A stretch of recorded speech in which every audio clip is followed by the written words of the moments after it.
Bien, bonjour à toutes, bonjour à tous. Merci d'être là, merci vraiment d'être présent, merci d'avoir participé à ce live. Ça a été très très très sympa. Vraiment génial, vous avez vraiment joué le jeu. C'est parfait. Bien. On peut observer donc depuis 3-4 jours qu'on se fait shorter. Pas de souci, on a les yeux bien ouverts, il n'y a pas de problème là-dessus. Maintenant, est-ce que c'est un short important? Non. Pour moi, ce qu'il faut faire, parce qu'on connaît la cause de pourquoi le marché baisse depuis 3-4 jours, c'est parce qu'on sait qu'on a l'arrivée de ce fameux ETF, qui est le sujet numéro 1 du moment, en tout cas de cette dernière semaine, et apparemment on aurait une réponse dans la journée, ce qui franchement me paraîtrait possible, mais peu envisageable pour ma part, mais possible. Cependant, ça veut dire quoi? Que le marché, s'il a baissé, c'est qu'il s'attend à une réponse positive. Ok, déjà, ça c'est la première chose. Ça veut dire qu'en fait, les pourcentages qu'on a baissés, ça permettrait à ces personnes d'avoir plus d'argent qu'avant parce qu'on sait que le marché va remonter. D'accord? Donc déjà, ça c'est dit.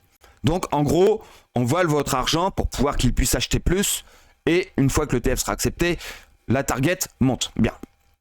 Maintenant, ce que je vous conseille de faire, c'est exactement la même chose. C'est-à-dire, à chaque nouveau plus bas, rajouter de la liquidité. Voilà, c'est tout. Maintenant, si vous n'avez pas les possibilités, il suffit d'attendre tout simplement. Bien. Maintenant, cette histoire d'ETF. En imaginant que l'ETF soit refusé, qu'est-ce qui va se passer? Qu'est-ce qui va se passer vraiment sur le Bitcoin? Parce qu'aujourd'hui, on va regarder quoi? 3 actifs. Bitcoin, Ethereum, XRP. C'est tout. Je ne vais même pas vous envoyer ailleurs. On va regarder que ça. D'accord? On va se baser ETF, on va faire comme tout le monde. D'accord? On va imaginer l'ETF dans un sens ou dans un autre. Bien. En imaginant donc que cet ETF soit refusé. Qu'est-ce qui va se passer? Eh bien, vu qu'il est refusé, le marché, il va monter. D'accord? Monter en moyenne à 49 000 $. Voilà. Ensuite, vous faire croire qu'il s'est passé un truc de dingue. Et derrière, boum, boum. D'accord? Je pense les 25 000. Maintenant, je peux me tromper, ça peut être les 32 000, j'en sais rien. Bien. Ça, c'est en cas de refus. Donc, ce que je voulais vous dire là-dessus, c'est que quoi qu'il en soit, on doit finir notre vague, d'accord? Et notre vague, elle doit se finir un tout petit peu plus haut, d'accord? Et ensuite, paf, paf, paf. Voilà. Pour moi, c'est comme ça que ça doit se passer. Maintenant, si l'ETF est accepté, est-ce que ça va changer quelque chose? Pas du tout. On descendra peut-être un tout petit peu avant, prendre de l'élan, partir jusqu'aux 49 000 $ ou peut-être un tout petit peu plus, qui sait.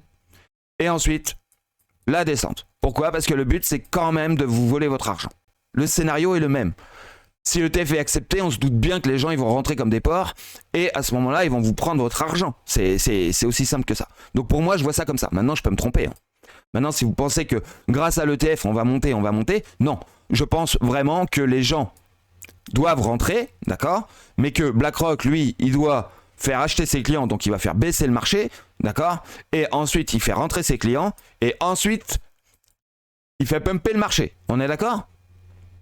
Et une fois que ses clients ils sont rentrés ici, qu'est-ce qu'il va dire à ses clients? Une fois qu'on sera au sommet, 100 000, 150 000 $, les clients vont leur dire je voudrais récupérer mon argent.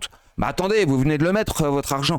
Attendez quelques années. Et les clients, ils vont dire ok, pas de problème. D'accord? Et le marché, il va faire ça pendant plusieurs années. Voire même descendre encore plus bas, chercher le trou qu'on a ici. C'est tout. Le but de la manœuvre des ETF BlackRock, c'est de déjà faire rentrer leurs clients à pas cher, techniquement sur du court terme pas cher, mais en fait, pour lui dire quoi?